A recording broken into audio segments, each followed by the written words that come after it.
I don't really need to repeat any of them, but I just actually wanted to mention one thing. I just really want to mention every possible sentence brought by President Obama. That was all the reason.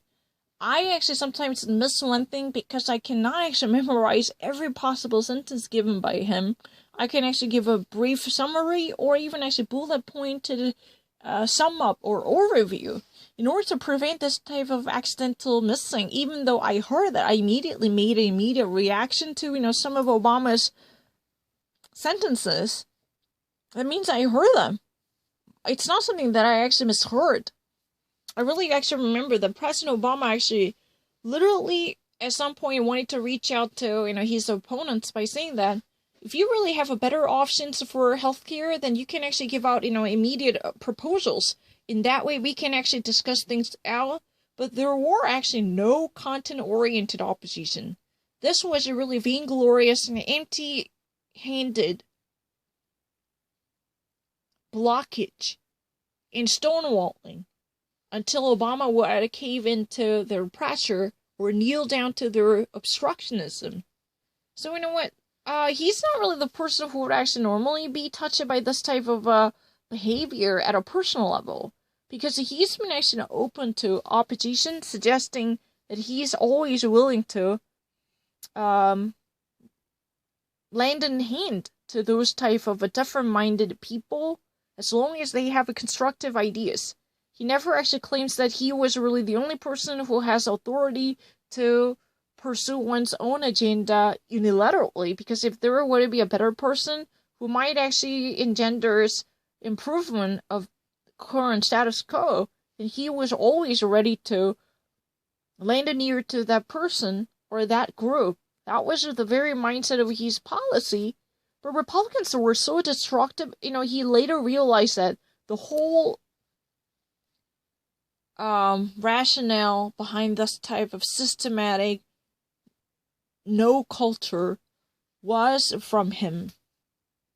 I mean, he was really the cause, and he was really the reason why.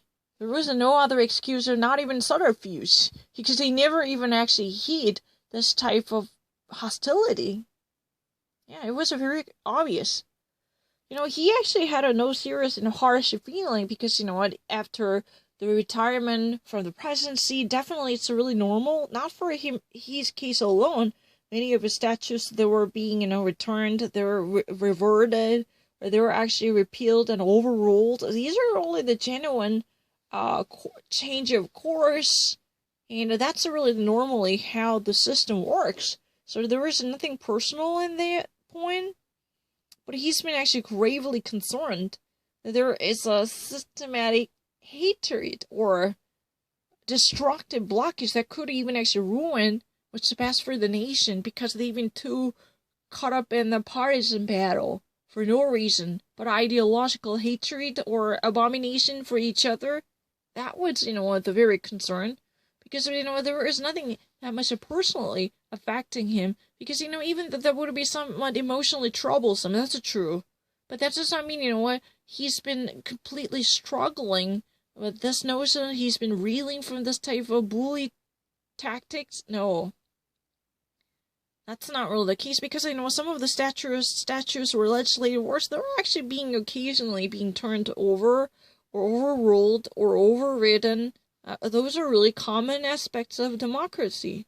But the problem is, he at some point really wanted to have a serious discussion with the legislators and lawmakers on the other side. He just really wants to reach out across the aisle, and he just really wants to meet those people from the other side of the picket lines.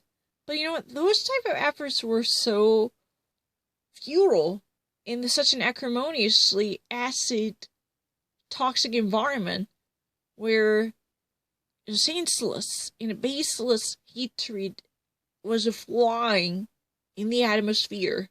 That was really the reason. They were not even actually having any proposals or alternative to his plans. They were just simply saying no to whatever you say. We're not gonna get with it, we're not gonna get on with whatever plan you have.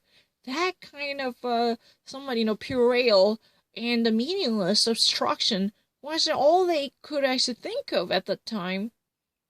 that was really the thing. But he's been pretty much one positive, and he believes that the country definitely was improved, the America it and has been better off since he left the office in comparison with when he actually was sworn into the office.